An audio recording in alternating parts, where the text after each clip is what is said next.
This Maria, Mission Hall and Herpig, it was time and shot a Borgia Croak. And it's a great day to be here because Louth today won the Tommy Murphy Cup by beating Leitrim in the final to cap a wonderful year for Louth.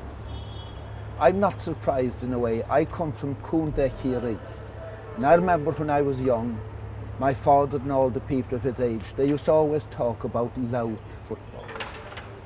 And we know that the Cusack stand is somewhere in the background here, and Michael Cusack is rightly regarded as the founder of the GAA. But I think the teams that entered for the first ever All-Ireland Championship were equally important, and Louth were one of those. They played their first ever championship game of football in 1887, the first All-Irelands ever. They played in Ellen Park, where Vincent's Hospital now is. And they won their way to the first ever All-Ireland final. They were beaten by Limerick Commercials. But they were there, so they were there from the start, and their tradition dates back to them. They had good teams right through the early 1900s, and then after being beaten in the final of 1909, they won the All-Ireland of 1910, they won again in 1912. I saw their great team of the late 40s and early 50s play 3 games against Meath when Meath won the first All-Ireland. Meath won on the 3rd attempt, and then I think they got their reward when Dermot O'Brien led them to victory in 1957. So the tradition is there, and I think also the tradition was there of good football. And it's also said that the proceeds from 2 games with Kerry in the Croke Memorial Cup of 1913, it was with that money that Croke Park was purchased. So I think Louth teams have every right to be here anytime they can qualify for anything. And to show how good those games were, I have here now the first book that was ever written on Gaelic football, How to Play Gaelic Football by Dick Fitzgerald. Now, Dick Fitzgerald was a legendary Kerry captain. He was there when Kerry won the first All-Ireland in 1903. He was there in 1904. He was there when they won in 1909. He was the captain when they won in 1913 and 14. And then in 1914, he wrote this book, How to Play Gaelic Football. And he mentions early on in the book how he was always impressed by the Louth captain of those years, a man called Smith. He didn't put a Christian name on him, and somebody else called Campbell. But there's a very interesting piece that I will read to you to show you the tradition that we in Kerry believe that Louth has. And very early he said this: "Can anyone say that Gaelic football is unscientific since the memorable encounters between Kerry and Louth in May and June 1913? Some 40,000 people witnessed each of those strenuous tussles for supremacy, and it has been said on all sides that never in the history of outdoor games in Ireland have people gone home so well pleased with what they saw." Now that was Louth in 1913. The tradition lives on, and they had a wonderful year this. I followed them as they won Division 2 of the league. They almost beat Tyrone in the championship. What a feather that would be, but it brought them the extra bit, and they have won the Tommy Murphy. And who knows, I might be talking about Louth shortly. The All-Ireland final here in Croke Park. Let's hope it will be soon. We'll now have a look at all the great things they did this year so far, and they are many. Game 1 in the Louth National League was against Cavan, and Louth supporters travelled more in hope than in expectation for their team's opening league match against Cavan, which was played in the famous Breffni Park. It was played on a cold February afternoon, and this match had a sting in its tail, a sting which many people believe was to provide the platform for future achievements.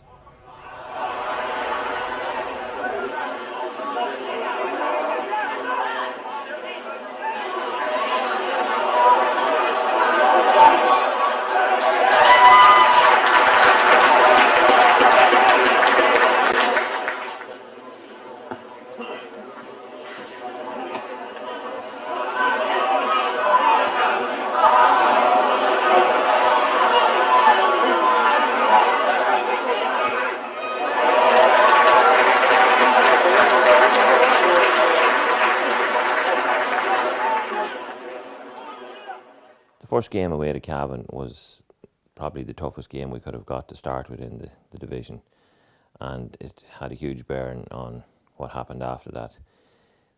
Things weren't going that well for us in the game, and I think that players didn't really believe that they could win the game away to Cavan. They'd never beaten Cavan, and I felt that, you know, the win in the second half, especially when John O'Brien and Trevor came on and they both did what they had to do, it gave huge impetus to the team, and Mark Brennan and JP carried the fight to them in the last 10 minutes and set up the scores to win the game, and it was a huge game for us.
Game 2, another Northern team, this time Antrim.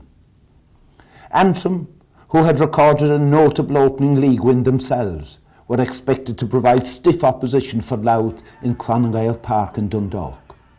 The Louth management and players knew that a good start was vital to their hopes of victory for this round 2 game.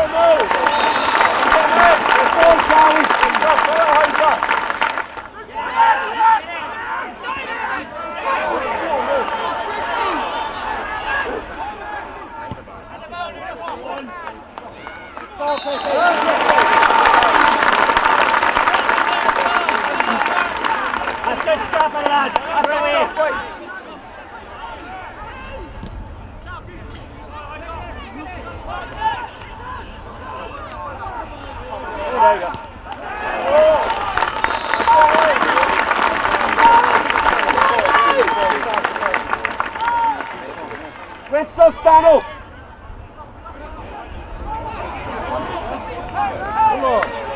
Come with it! Come with it now!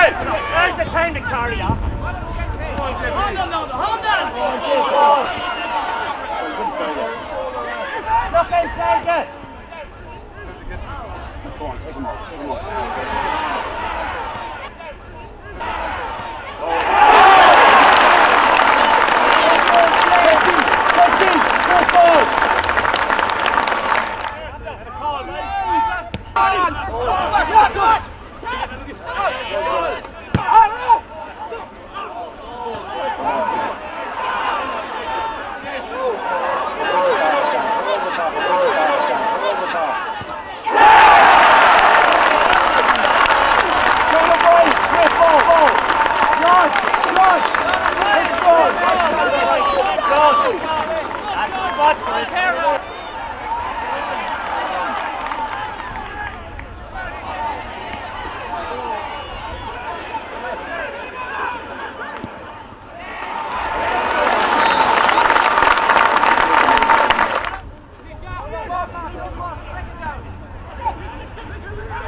Off the ball! Put them on, Shane. Put them on.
Look a ball, look a ball! Oh, yes.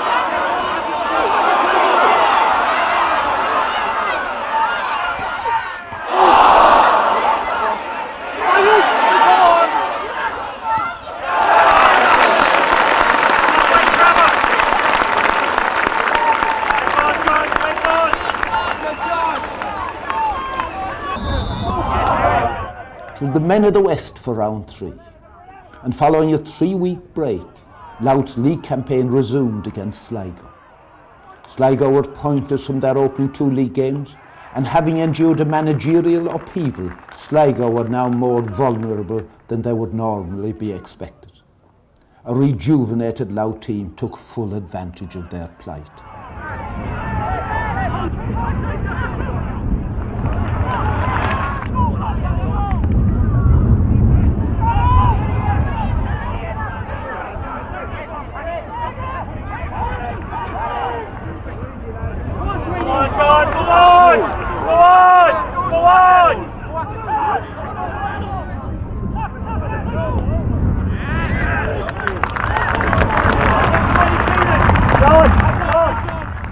After the break, we played against Sligo, and it was, maybe unfortunate we had the break, but at the same time, in between, we played Armagh, so that gave us a chance to look at a few more players and improve our style of play, which we introduced then against Sligo, and we beat them well in the end.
Shane Lennon replaces number 14, Aaron Moy, and number 25, Trevor O'Brien replaces number 15, Darren Stark.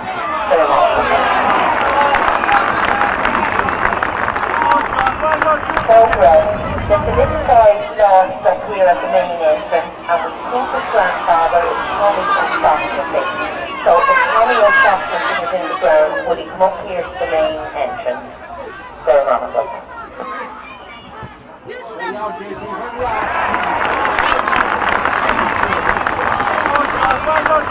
a little boy missing here. Very wonderful. Go on, Frank, go on! Go on!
Game 4, a very daunting away fixture against a big, strong, physical Tipperary team in the hurling stronghold of Central Stadium in Thurles.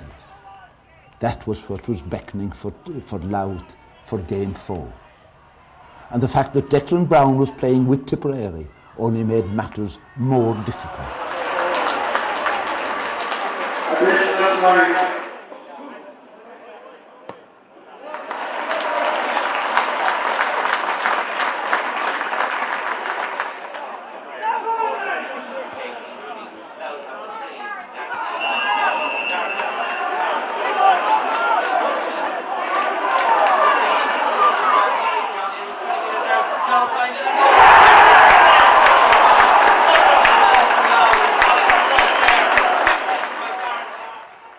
Away against Tipperary was a very tough game. It was a long journey for a start, but it was a very physical game, and our lads showed that they could grind out a win, which is exactly what we did. It wasn't a tremendous game of football, but at times you just have to grind out the wins.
It's 5 between them, 6 points between them.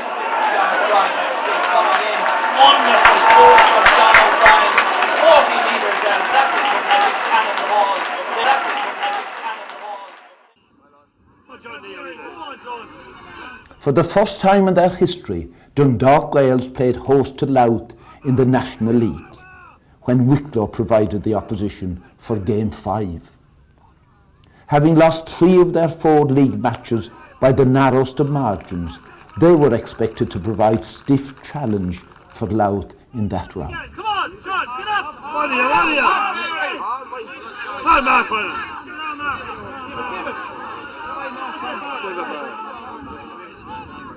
Oh, good ball. Come on, Darren. Over the bar. That's it.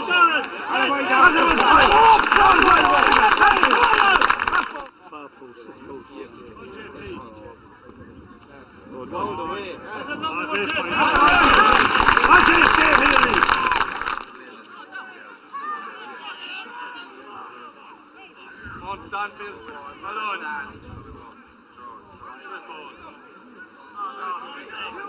Come on, Paddy.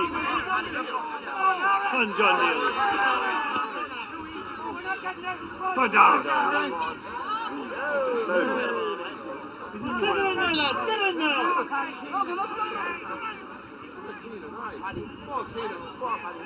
Oh, Brendan. Come on, Harry.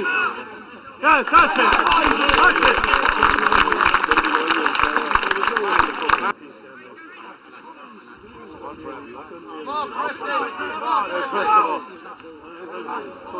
Go on, John Neal.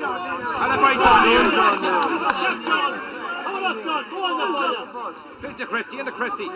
No, Christie, we're over the bar. That's it.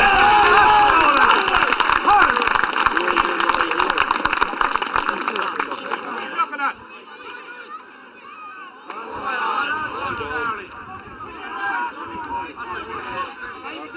Go on, Charlie. Good ball. Get in. Come on, you have to have it. Yes. That's it, play. That's a ball.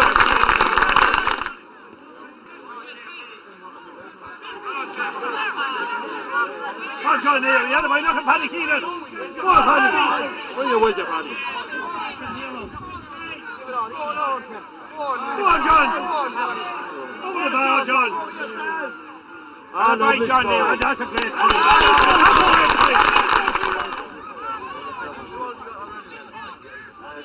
No. Oh, cheers. Oh, John Neal. Come on, John. Get rid of it for fuck's sake.